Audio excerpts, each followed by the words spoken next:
Gusto ko lang pala ikwento sa inyo kung paano kami nagkailala ng mga kaibigan ko. Bali, 3 kami magkakaibigan. Sina Leona at Jinly. Actually, 2 lang talaga kami magkaibigan, kami ni Leona. Pero nung simula nung nag-grade 8 kami, nakipagkaibigan na din si Jinly sa amin. So, paano nga ba kami nagkilala ni Leona?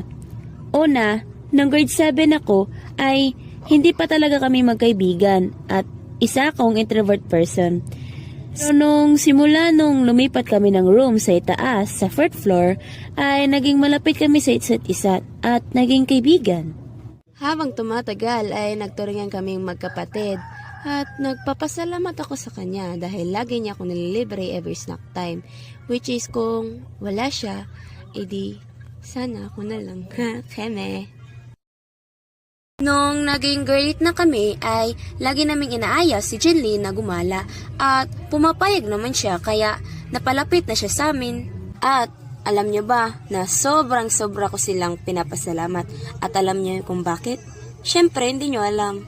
Joke lang. Nagpapasalamat ako sa kanila dahil sa tuwing gala namin ay wala naman talaga akong pera. Pero, hindi yan sila papayag. Sa ayaw at sa gusto ko ay ipasasama niya pa din ako. Sa katunayan ngayon, naiiya na ako. Kasi sa tuwing magbabayad na sila ay wala akong malabas sa pera. Nakishare na lang sila ng money.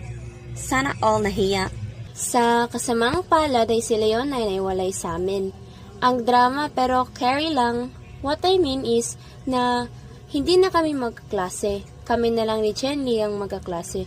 Pero sa tuwing lunch ay magsama-sama naman kami at walang makakapigil sa pagkakaibigan namin. At yun lang, salamat sa pananood. Babush!